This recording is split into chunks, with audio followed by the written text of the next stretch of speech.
all night long. I'd try to lay down and go to sleep, and I could just see the plane. Then I could see those little eyes of that 12-year-old, and see Mary.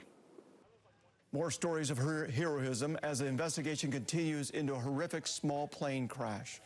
We are learning new details in that deadly plane crash in West Jordan, where 3 people, including a 9-month-old baby, died yesterday afternoon. Such a devastating scene. News Special's Garna Mejia is live from the scene where a memorial is growing. And Garna, we understand that police have now identified those involved. Yeah, that's right. There's been a lot to process here throughout the day. There's a lot of people that have been stopping by, some to pay their respects with this memorial here. Teddy bears for those children and flowers. Many still thinking about the lives that were lost here yesterday and praying for those that are fighting to survive.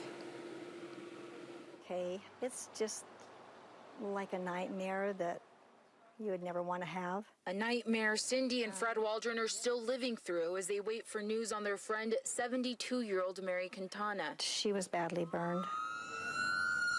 Quintana was home when a single-engine Piper PA-32R crashed right next to her house. Almost made it over Mary's house, but that wing hit that roof and just pulled it off, and then that actually broke the fall. The plane hit the ground and blew up, and immediately the house was on fire. Cindy, Fred, and neighbors ran to help. All I saw was that the deck was on fire, and I could hear screaming, and but I couldn't locate her. I couldn't tell where she was at all. Cindy could hear her longtime friend calling her name. She came down to the side of the deck and was trying to get off of the deck, and that's when we were able to get people over there to help her. Fred ran towards the crash, finding a mother frantically pulling 3 children from the plane. I mean, she's burnt and scars and blood and ash. She was fighting like the Dickens to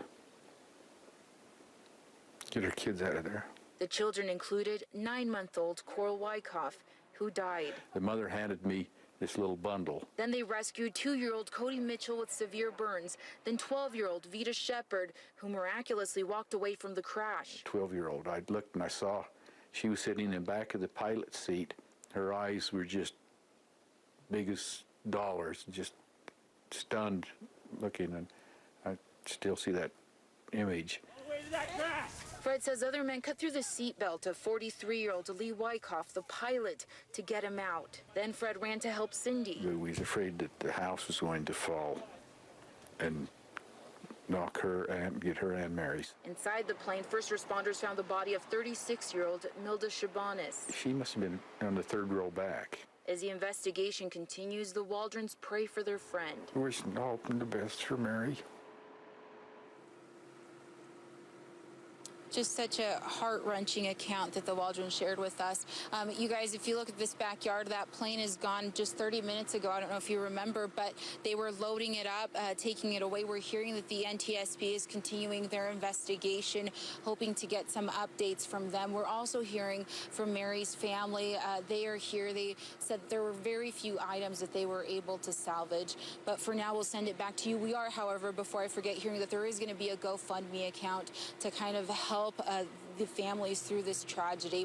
So we'll send it back to you. I'm Garna Mejia, KSL 5 News. Just a heart-wrenching account of what took place there. Garna, thanks for the update.